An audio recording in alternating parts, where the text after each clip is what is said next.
সবাই তো জান। আচ্ছা, তুমি একটু হেঁটে হেঁটে আসো দেখি।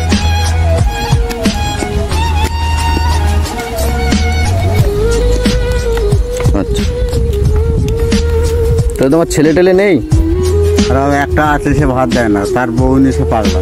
আচ্ছা আচ্ছা, তা আপনার ওয়াইফ আছে নাকি? হ্যাঁ, আপনার ওয়াইফ আছে, মানে বিবি আছে? হ্যাঁ হ্যাঁ, ছেলে তাহলে একটাই ছেলে। আচ্ছা, তুমি তাহলে ভিক করে করে খাও? আমি ভিক করে খাই, যতক্ষণ বাড়ি নিয়ে যাই ততক্ষণ খাই, আর নিয়ে গেলে তাহলে ভাত।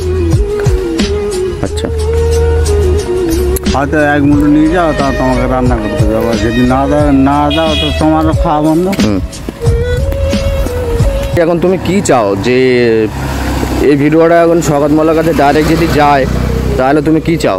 যে একটা গাড়ি চাই, তাই তো? হ্যাঁ, একটা গাড়ি চাই, কিছু সাহায্য চাই। আচ্ছা, তো ভিডিওটা প্রচুর পরিমাণে শেয়ার করবে।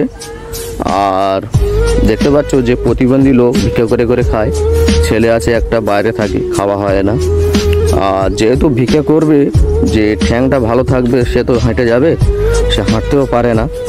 আর বুথ সভাপতির কাছে এসেছিল, বলছে যে সাপোর্ট করে না, নিয়েও যায় না। তো বুথ সভাপতির বাড়ি পর্যন্ত ভিক করা।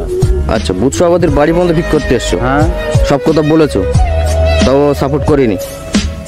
আচ্ছা, এই তো সংঘ, তাও তো বুথ সভাপতি, তাও আমাদের সংঘ, তাও তো আমি বলছি। আচ্ছা,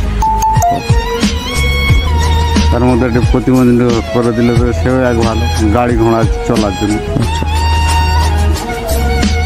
যদি ভিডিওটা শওকত মোল্লার কাছে যায় তাহলে তুমি অনেক খুশি হবে নাকি? আচ্ছা, ঠিক আছে। এলাকার ছেলে, তাই আমি এলাকায় বলবো না। আচ্ছা আচ্ছা, তোমার তাহলে জীবনতলায় বাড়ি নাকি? জীবনতলার মধ্যে? সস্তাখালির মুখে। আচ্ছা, সস্তাখালির মুখে বাড়ি। ধরো না, বলো ওই শঙ্করের বাড়ির ওপাশ।